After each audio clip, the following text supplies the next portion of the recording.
Assalamualaikum warahmatullahi wabarakatuh.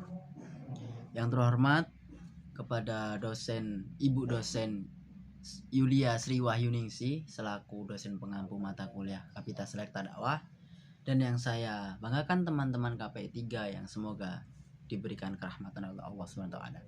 Pertama-tama dan yang paling utama, marilah kita memanjatkan pujian dan puji syukur kita ke hadirat Allah Subhanahu wa Ta'ala, yang mana kita masih diberikan kesehatan iman Islam sehingga kita dapat berkumpul melakukan aktivitas seperti biasanya. Yang kedua kalinya, salawat beserta salam semoga tetap tercurahkan kepada junjungan kita Nabi besar Nabi Muhammad SAW, yang mana akan kita nantikan syafaatnya kelak di yaumil qiyamah. Teman-teman, Indonesia merupakan salah satu negara yang memiliki penduduk mayoritas Islam. Tetapi kondisi ini tidak menjadikan Indonesia sebagai negara agama. Konsep yang telah terbangun adalah republik. Dengan demikian, negara dan masyarakatnya harus mengayomi dan melindungi keragaman agama yang ada di Indonesia. Perbedaan harus disikapi dan diterima sebagai anugerah dari Allah. Keragaman agama harus dijadikan sebagai ladang untuk beribadah, untuk berlomba-lomba dalam kebaikan. Kita sebagai umat Islam Indonesia yang menjadi mayoritas sangat paham bahwa Indonesia bukanlah negara agama, melainkan negara yang memiliki banyak agama, suku dan budaya. Pancasila sebagai dasar hidup bangsa dan bernegara juga mengambil intisari dari agama Islam, yang mana diriwayatkan dari sahabat Ibnu Abbas radhiyallahu anhu, suatu ketika kepada Rasulullah SAW ditanyakan agama apa yang paling dicintai oleh Allah, maka Rasulullah pun menjawab, agama yang lurus dan moderat. Hadis riwayat Al-Bukhari. Teman-teman semua, Nabi Muhammad SAW secara tegas menjelaskan posisi toleransi dan moderasi dalam Islam.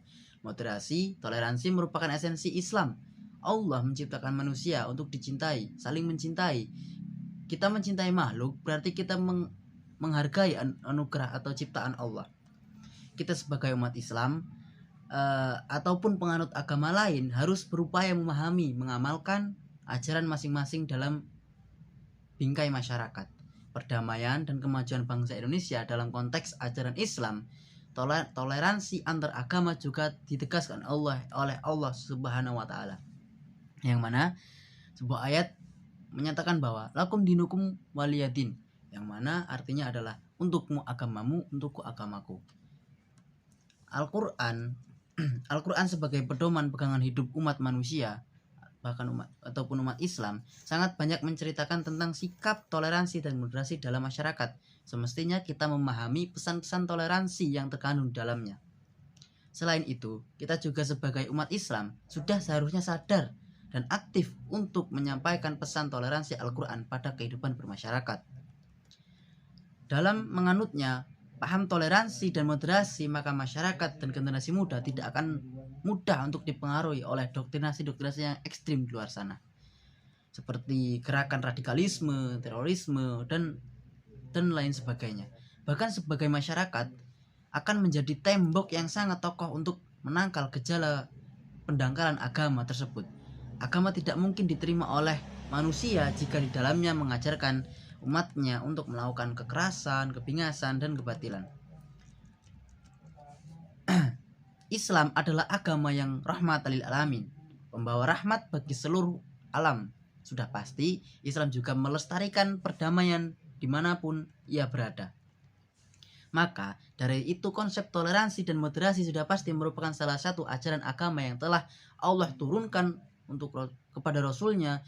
Demikianlah ceramah singkat ini. Mudah-mudahan negara Indonesia tercinta ini dalam keadaan perdamaian dan selalu diliputi oleh cinta kasih dan kasih sayang. Sekian dari saya, kurang lebihnya saya mohon maaf. Akhirul kalam, assalamualaikum warahmatullahi wabarakatuh.